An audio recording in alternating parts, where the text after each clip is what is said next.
Hello and welcome to Caregivers First, the show brought to you by SCAN, helping active adults stay informed and empowered. My name is Lavelle Jones. Thank you for joining us. As of the end of May, the FTC has logged more than 30,000 complaints about frauds related to COVID-19. So today, we're going to discuss scams and frauds that exploit the pandemic. My guest is Cathy Stokes. Cathy has worked in and around the financial security arena for most of her career. As Director of Fraud Prevention Programs with AARP's Fraud Watch Network, she leads AARP's efforts in helping members and other consumers protect themselves and their families from scams and frauds. Cathy is currently a member of the Federal Reserve's Fraud Definitions Workgroup, and she serves on the Advisory Council to the International Association of Financial Crimes Investigators. Welcome to the show, Cathy. Well, thank you so much for having me.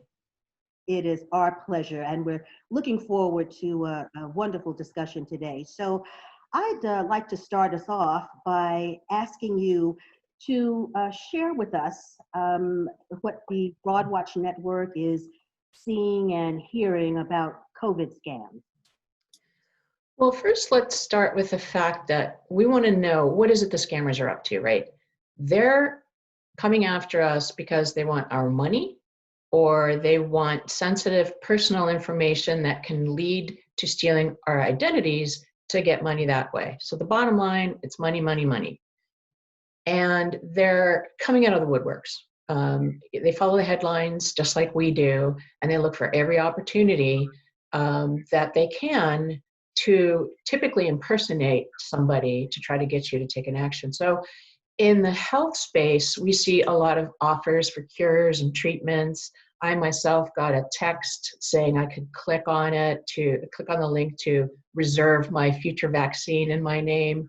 You'll get cold calls from, quote, investment professionals saying they've got an opportunity for you to invest in the company that is going to create the vaccine, and there's no down risk, and you're going to get millions of dollars.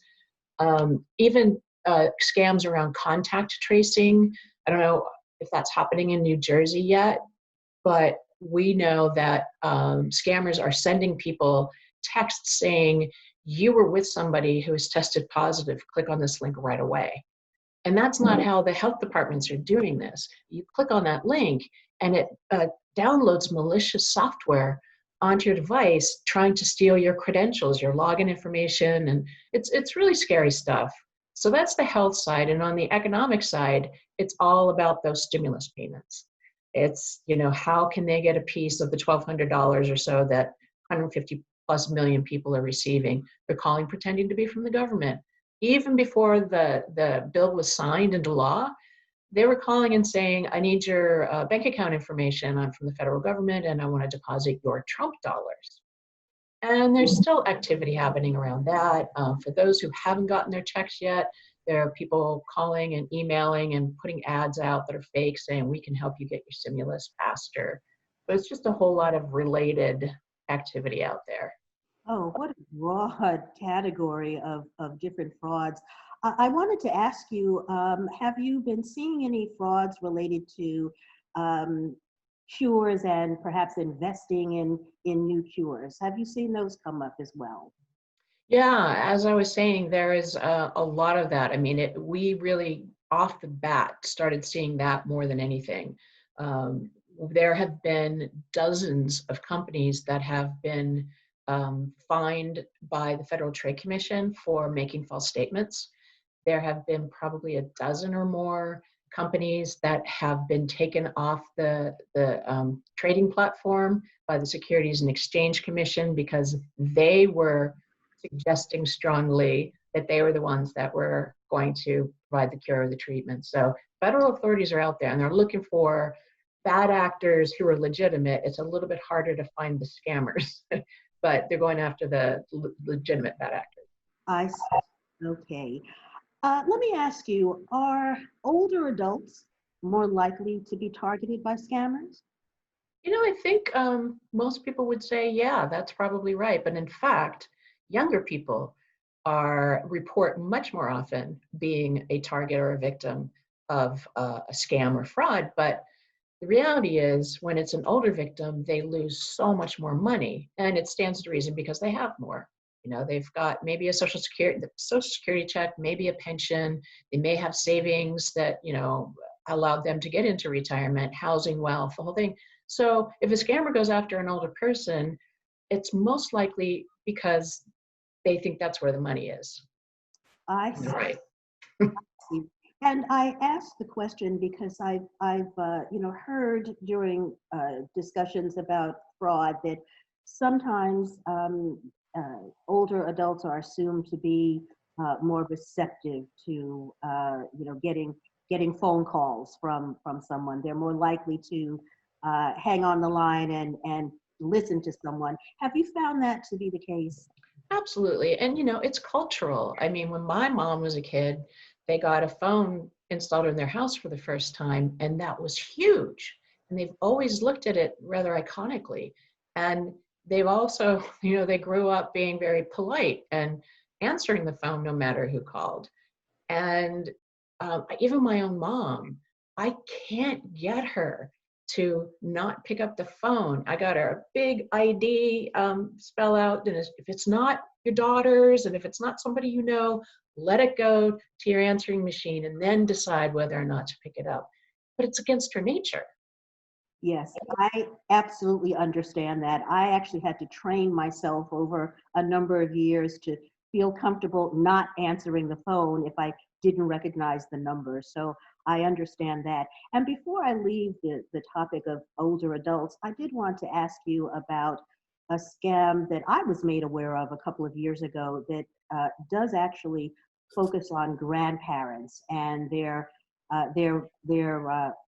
need to help out a grandchild or a grandson. Can you tell us about something about, I guess it's called the grandma scam?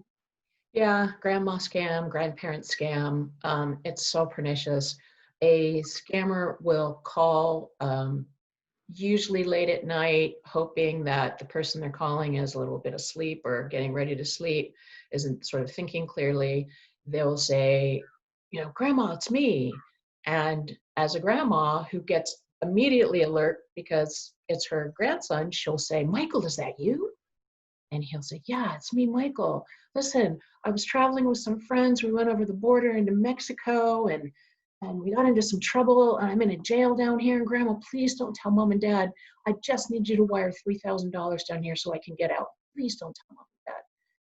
And the grandparent, in this state of absolute fear for the well-being of their grandchild, does it.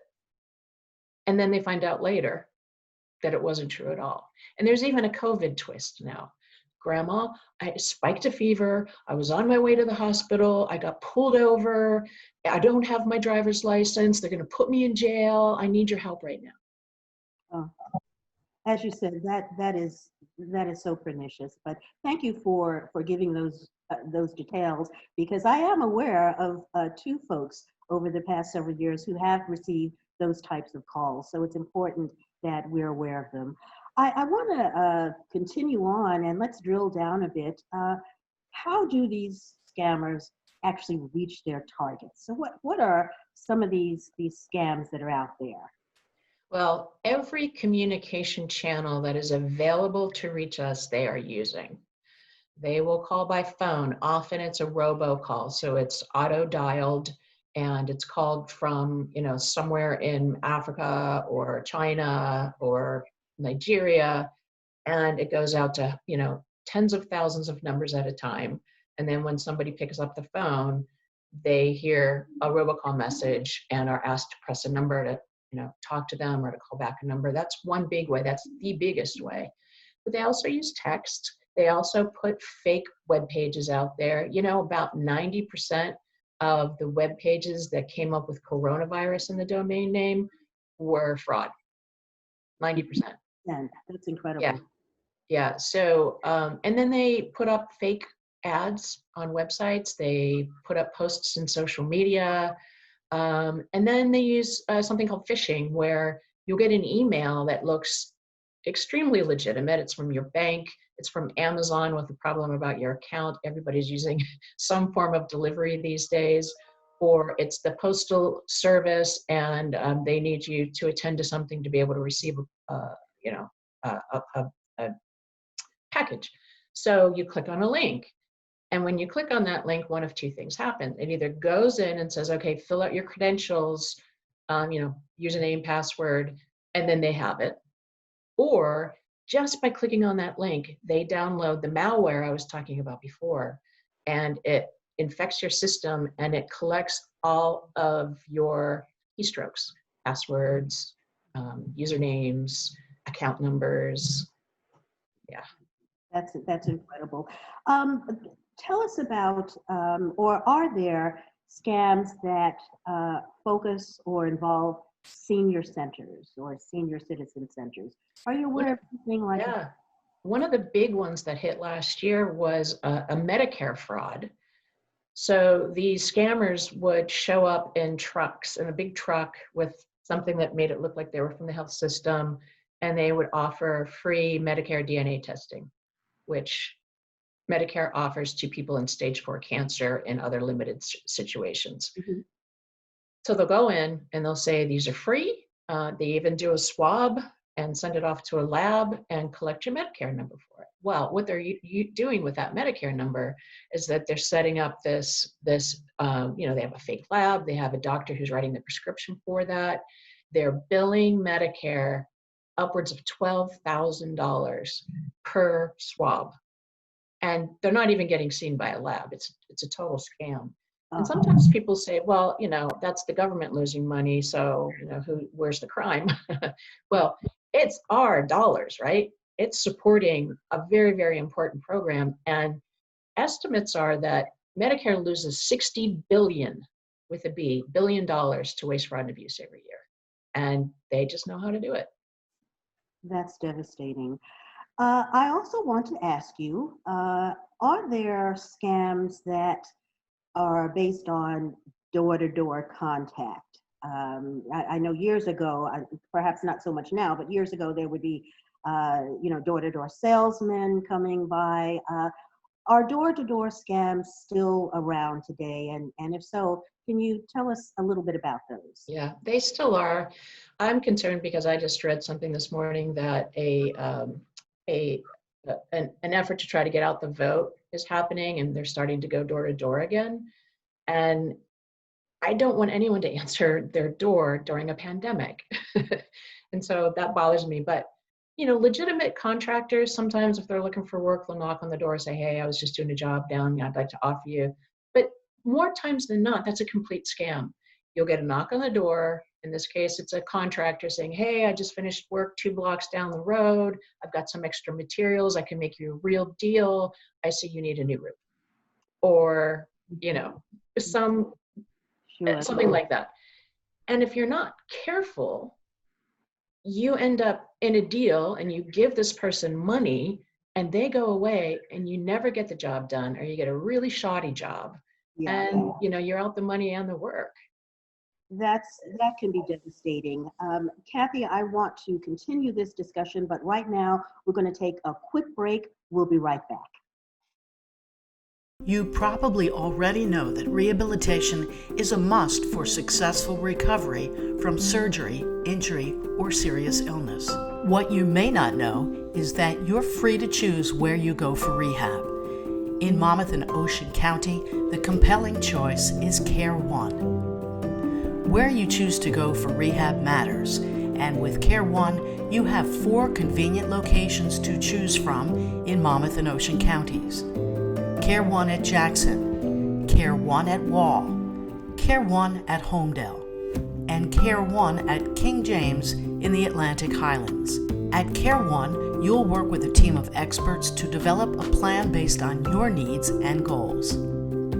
You'll have the full support of caring, compassionate physicians, RNs, licensed therapists, and nutritionists dedicated to helping you recover successfully, without setbacks, at a pace that makes you comfortable and successful in meeting your rehabilitation goals. Once you take the first step with us, you'll never look back. Call 877-99-CARE1 today and come for a tour. Welcome back to Caregivers First. We're talking with Cathy Stokes. Cathy, I want to talk a little bit about protection. We talked about just a few of the scams that are out there. It's dangerous. What are the things we can do to protect ourselves? And are there any ways that we can perhaps recognize scams and frauds? I think the first thing I would say is we all need to engage our inner skeptic. If we get a deal coming our way that is just too good to be true, guess what? It's too good to be true. 99% of the time, that sweepstakes you think you just won, actually 100% of the time in that case, it's a scam. You know, if someone calls and say you won an international lottery for $5 million, it's not even legal to enter an international lottery. And if it's a homegrown lottery, you would have put your name in and you would have known and you would have expected that call. But no, they're all over the place, those lottery scams. So engage your inner skeptic. If somebody calls you threatening, they're from the IRS, they found out that you owe back taxes, they're going to send somebody to your home right away to arrest you unless you pay the back taxes that you owe right now over the phone. Well, guess what? The Internal Revenue Service is never going to call you and never going to treat you like that.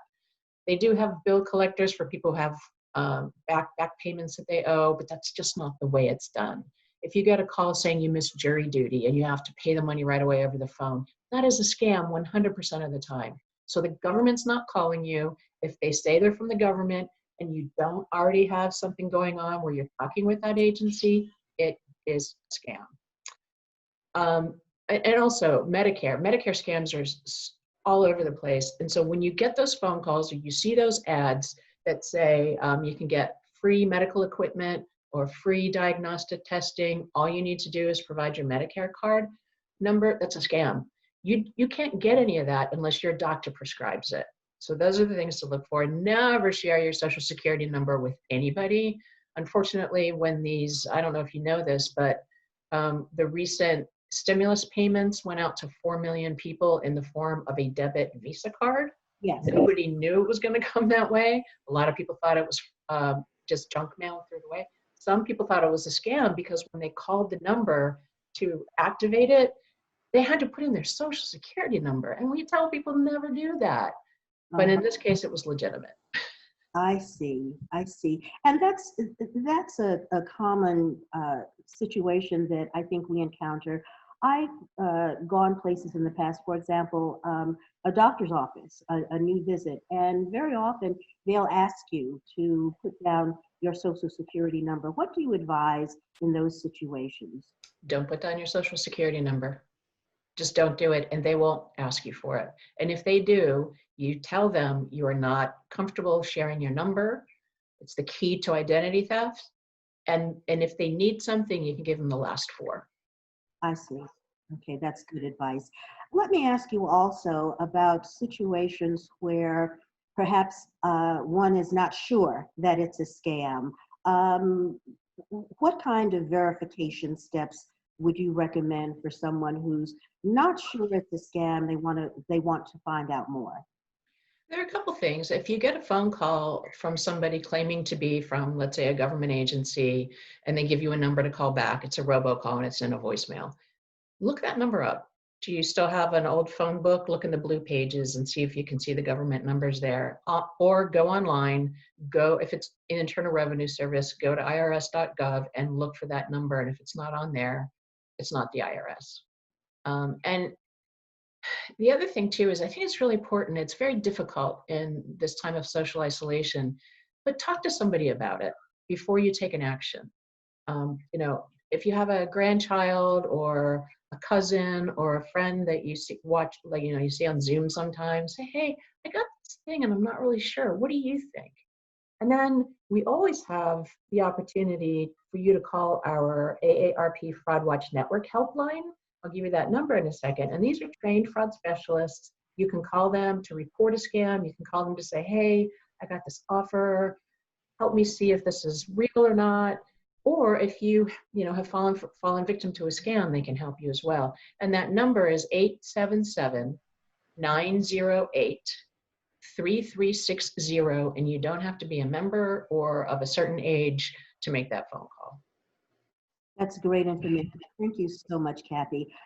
I am wondering now, as we've talked about the scams and the scammers, how successful is law enforcement at finding these scammers and bringing them to justice? And in other words, how good are we at catching the criminals? Yeah, that's a tough question to answer. Quite often, these scams aren't just some guy in his grandma's basement making phone calls. It's a sophisticated criminal enterprise, quite often international. And if we don't have an arrangement with the given country, it's very difficult to reach in and try to get the bad guys that way. There is a lot of that kind of activity that happens in the United States, and I feel like we're getting a little better at tracking them down. The Department of Justice last year committed to going after elder financial exploitation and elder financial abuse, and that includes scammers. Elder financial exploitation is typically what we talk about when it's somebody that you know that is harming you financially in other ways. But this is the stranger danger stuff, and they're going after that too. We see a lot of activity that's happening where the Department of Justice is taking these folks down. There's a challenge, though. I think that the nature of how we talk about victims is really unfortunate, and it leads to a lack of activity by a police officer or a potential prosecutor, because we feel like when someone falls victim to a scam, they've done something wrong. They've made a mistake. They've fallen for it. They were duped. They were swindled. When in fact, it's the criminal who's responsible, right? We need to put the responsibility on the criminal and treat the victim of financial crime just as we would treat a victim of violent crime, with empathy and compassion. And if you call a police officer, you may get the police officer saying, well, you gave them the money. But it's not true. If you were coerced, that's a case. And if a prosecutor may decide not to take the case because it's an older adult, maybe they wouldn't make a good witness. So we have all of these barriers that we really as a society need to deal with. That's a good point, Kathy. And thank you for raising that point about how we treat and respond to victims of fraud, because I do think that when someone has become victimized, there's probably a little bit of embarrassment that's going on there. And, that can cause someone to hesitate to reach out for help. So I appreciate you sharing that information with us. Following up on that, if someone is victimized, what should they do? Where can they go to get help? Well, I think the first thing anybody should do is file a police report. Whether or not that officer will agree to open an investigation. They may say it's not their jurisdiction, contact the FBI, then do that. Contact the FBI. And if they say it's not their jurisdiction, call the Attorney General's office. What you can do instead of all of that, if you want, is call our Fraud Watch Network helpline. The trained specialists know what to tell you to do, know who you should call, where you should go, help you understand what happened so it doesn't happen again. So again, that number is 877-908-3360. Terrific. And when someone has been victimized, is this also a situation where it might be good to reach out to family and friends and talk about it? Yeah, we find that when people share their stories, no matter how worried they are about sharing it, it's so helpful because it helps that next person not become the next victim. We know that if you know about a specific scam, this is researched, you are 80% less likely to engage in it. And if you do engage in it, you're 40% less likely to lose money to it. So it's really important that we get the word out. We call the proper authorities. We tell our friends and family. I know a lot of older adults are afraid that their adult children will think that they're no longer capable of being independent. That's a big scare if you've lost a lot of money to a scam. And I would ask the adult children to have compassion and have empathy and understand that it could happen to you too. That's just important advice. Thank you for sharing that with us, Kathy. I want to ask if there are any other specific scams as we are still in this pandemic environment. Some places around the country are beginning to open up. People are going back to work. Are there any scams that we should be particularly on the alert for as we move through the rest of the year? I expect that because we're seeing spikes in so many states, the coronavirus isn't going anywhere. I believe it will get worse. And you're going to have the scammers that were out at the beginning hawking personal protective equipment. You'll see the ad, you'll see a message on social from a friend that just bought, 100 N95 masks, and you can get them too. Verify. We heard a lot of people that put a lot of money into buying masks and sanitizer, and they never got them. Okay, good.